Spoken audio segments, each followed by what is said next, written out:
तारीख थी 2 दिसंबर 1984। शहर था भोपाल, झीलों और शांत जिंदगी की जगह, जहां परिवार रात के लिए बस रहे थे, बच्चे सो रहे थे, मासूम सपने देख रहे थे, जबकि उनके माता पिता आराम कर रहे थे, इस बात से बेखबर कि एक शांत, अदृश्य हत्यारा उन पर हमला करने वाला था। किसी ने कल्पना भी नहीं की थी कि यह सामान्य रात जल्द ही एक डरावनी कहानी में बदल जाएगी, जो दुनिया की सबसे बुरी औद्योगिक आपदाओं में से एक के रूप में इतिहास में दर्ज हो जाएगी। हवा ही, जो जीवन का स्रोत है, मौत का एजेंट बनने वाली थी। यह एक ऐसी रात थी जब विश्वास टूट गया, सुरक्षा एक मिथक थी और एक पूरा शहर एक शक्तिशाली निगम की लापरवाही से दम घुटने के लिए छोड़ दिया गया था।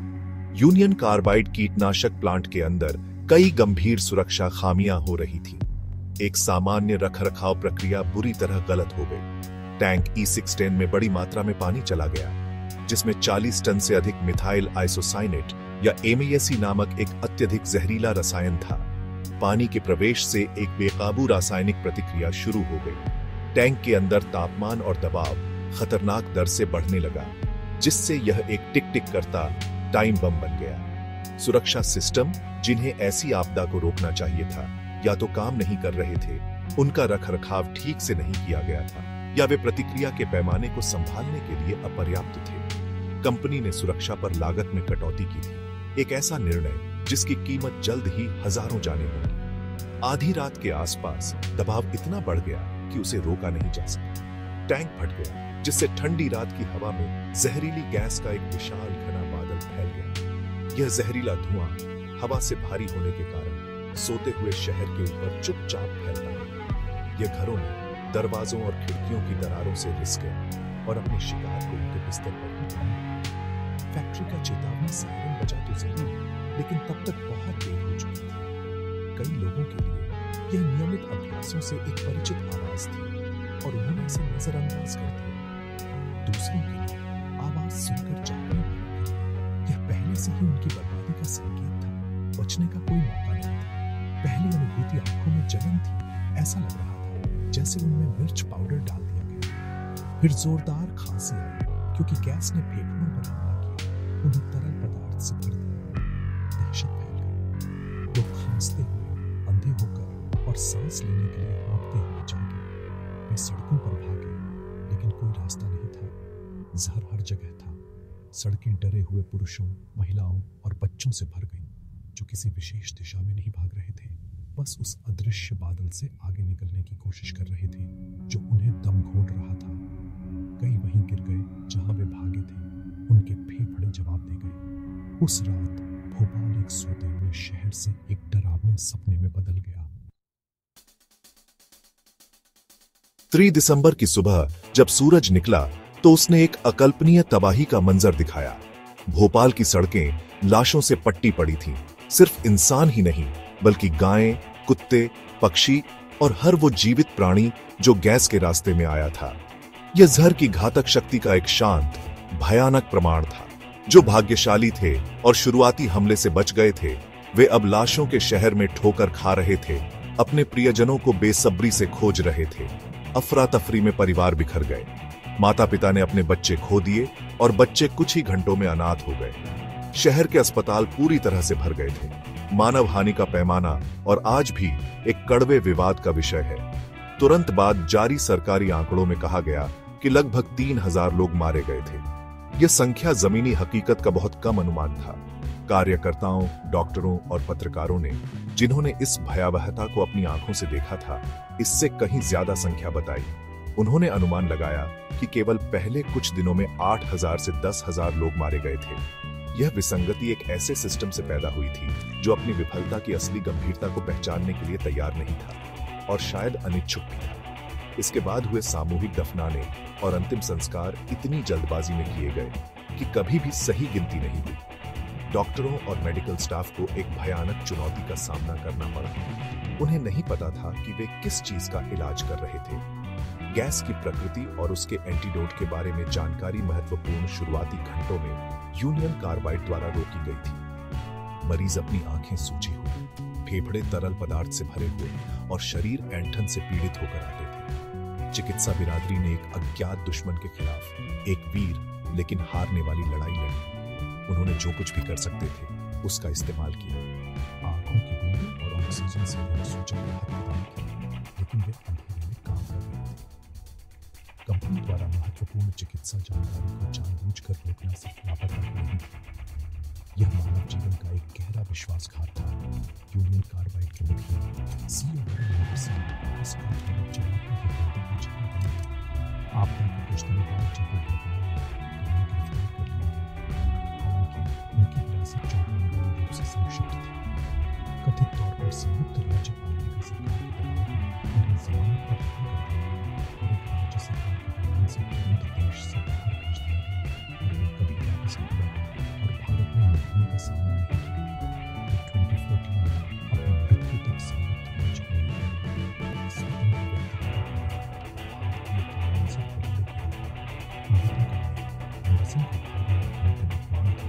एक स्पष्ट संदेश की शक्तिशाली अमेरिकी सीमा का जीवन उन हजारों भारतीय जीवन से ज्यादा जिन्हें नष्ट करने के लिए वे जिम्मेदार थे। भोपाल गैस त्रासदी 3 दिसंबर 1984 की सुबह खत्म नहीं हुई। बचे हुए लोगों के लिए यह दर्द और पीड़ा की आजीवन सजा की शुरुआत थी। जहरीली गैस ने 5 लाख से ज्यादा लोगों के स्वास्थ्य पर एक स्थायी छाप छोड़ी। जिन्होंने जहर में सांस ली लेकिन बच गए, वे पुरानी और कमजोर करने वाली बीमारियों से ग्रस्त हो गए। उनके फेफड़े खराब हो गए, जिससे लगातार सांस लेने में तकलीफ और श्वसन संक्रमण हुआ। उनकी नजर स्थायी रूप से खराब हो गई। कई लोग न्यूरोलॉजिकल विकारों, याददाश्त में कमी और गंभीर चिंता से पीड़ित थे।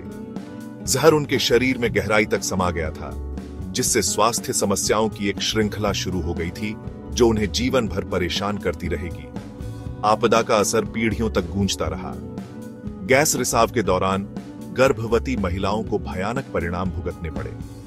कई का गर्भपात हो गया या मृत बच्चे पैदा हुए। जिन्होंने जन्म दिया, उनके बच्चे अक्सर जन्मजात दोषों और विकास संबंधी समस्याओं से ग्रस्त थे। एक नई पीढ़ी त्रासदी की छाया में पैदा हुई, जिसने अपनी पहली सांस लेने से पहले ही जहर का निशान पा लिया था। आने वाले सालों में प्रभावित समुदायों में बच्चों में जन्म दोष, विकास संबंधी विकार और सीखने की अक्षमताओं की उच्च दर देखी जाती रही। गैस ने सिर्फ लोगों को नहीं मारा था, इसने समुदाय के भविष्य को ही झड़ दे दिया था, जिससे बीमारी की एक विरासत पैदा हुई जो आज भी बनी हुई है। इसके अलावा यूनियन कार्बाइड फैक्ट्री साइट लगातार प्रदूषण का एक स्रोत बनी हुई है। जब कंपनी ने प्लांट छोड़ दिया तो उसने हजारों टन जहरीला कचरा पीछे छोड़ दिया। इस खतरनाक सामग्री को बस फैक्ट्री परिसर के अंदर और आसपास फेंक दिया गया था। दशकों से ये जहर मिट्टी में रिस गए हैं और भूजल को दूषित कर दिया है। सालों तक स्थानीय समुदाय छिपे हुए खतरे से अनजान इस पॉइजनीले पानी को पीने, खाना पकाने और धोने के लिए इस्तेमाल करते रहे। अध्ययनों ने पानी में भारी धातुओं और खतरनाक रसायनों की उपस्थिति की पुष्टि की है। इसे क्षेत्र में कैंसर, गुर्दे की विफलता और अन्य गंभीर बीमारियों की लगातार उच्च दरों से जोड़ा है। इस पर्यावरणीय आपदा ने भोपाल में एक दूसरी शांत त्रासदी पैदा की है। जबकि शुरुआती गैस रिसाव एक एकल विनाशकारी घटना थी, चल रहा प्रदूषण एक धीमा, रेंगने वाला जहर है जो लगातार पीड़ितों को मार रहा है। इस जहरीले कचरे को साफ करने की जिम्मेदारी अंतहीन कानूनी लड़ाइयों का विषय रही है। डाउ केमिकल, जिसने 2001 में यूनियन कार्बाइड का अधिग्रहण किया था, ने सफाई के लिए देयता स्वीकार करने से लगातार इनकार किया है। नतीजतन फैक्ट्री परिदृश्य पर एक जहरीला निशान बनी हुई है। उस फेटफुल रात के अनसुलझे अन्याय की एक स्थायी और खतरनाक याद दिलाती है, जो भोपाल के निवासियों की एक नई पीढ़ी को नुकसान पहुंचाती रहती है। उस काली रात को 40 साल बीत चुके हैं, लेकिन भोपाल के पीड़ितों के लिए न्याय की लड़ाई अभी खत्म नहीं हुई है। उनकी यात्रा लंबी और कठिन रही है, जिसमें टूटे हुए वादे, कानूनी अड़चने और विश्वासघात की गहरी भावना शामिल है। दी गई शुरुआती मुआवजा दुखद रूप से अपर्याप्त था। 1989 में भारत सरकार ने पीड़ितों की ओर से काम करते हुए यूनियन कार्बाइड के साथ $470 मिलियन का अंतिम समझौता किया।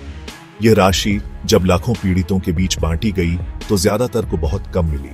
कई लोगों को जीवन भर की पीड़ा और अपूरणीय क्षति के लिए बस कुछ $100 मिले, एक ऐसी राशि जो उनके दर्द का अपमान थी। यह समझौता पीड़ितों से सलाह लिए बिना किया गया था। कॉरपोरेट सुविधा को मानवाधिकारों से ऊपर रखने वाले एक सौदे में उनकी आवाज दबा दी गई। इसके बाद की कानूनी लड़ाइयां जटिल और निराशाजनक रही हैं। पीड़ितों के संगठनों ने बार बार अदालतों का रुख किया है, यह मांग करते हुए कि कंपनी को नुकसान की वास्तविक सीमा के लिए जवाबदेह ठहराया जाए। उन्होंने तर्क किया है कि शुरुआती समझौता मृतकों और घायलों की बहुत कम अनुमानित संख्या पर आधारित था। उन्होंने डाउ केमिकल से दीर्घकालिक स्वास्थ्य लागतों और भारी पर्यावरणीय क्षति को कवर करने के लिए अतिरिक्त मुआवजे के लिए लड़ाई लड़ी है, लेकिन न्याय के पहिए बेहद धीमी गति से चले हैं। राज्य और राष्ट्रीय दोनों स्तरों पर लगातार सरकारों की उदासीनता और राजनीतिक इच्छा शक्ति की कमी के लिए आलोचना की गई है। पीड़ितों को उस सिस्टम द्वारा छोड़ दिया गया महसूस होता है जिसे उनकी रक्षा करनी चाहिए थी। वॉरेन एंडरसन का प्रत्यर्पण न होना एक गहरा घाव बना हुआ है, जो सिस्टम के शक्तिशाली पश्चिमी निगमों को जवाबदेह ठहराने में असमर्थता या अनिच्छा का प्रतीक है। यूनियन कार्बाइड के भारतीय अधिकारियों के खिलाफ आपराधिक मामलों में भी लापरवाही के लिए दोष सिद्ध हुई, लेकिन सजाएं मांगी थी और असुरक्षित मार्ग को डिजाइन और संचालित करने वाले मुख्य दोषियों को कभी न्याय के कटघरे में नहीं लाया गया। न्याय नतीजे का एक क्लासिक मामला है जो न्याय से आज 40वीं बरसी पर बचे हुए रोजगारों के बच्चे उल्लेखनीय जुझारूपन के साथ अपना संघर्ष जारी रखे हुए हैं। वे विरोध प्रदर्शन आयोजित करते हैं, कैंडल लाइट मार्च निकालते हैं और संभावना ट्रस्ट और चिंगारी ट्रस्ट जैसे क्लिनिक चलाते हैं जो पीड़ितों को मुफ्त चिकित्सा देखभाल प्रदान करते हैं। वे सिर्फ अपने लिए नहीं बल्कि एक सिद्धांत के लिए लड़ रहे हैं कि कॉरपोरेट लालच को कभी भी मानव जीवन पर हावी नहीं होने देना चाहिए। उनकी लड़ाई दुनिया को याद दिलाती है कि भोपाल आपदा इतिहास का एक बंद अध्याय नहीं है, यह एक जीवित सवाल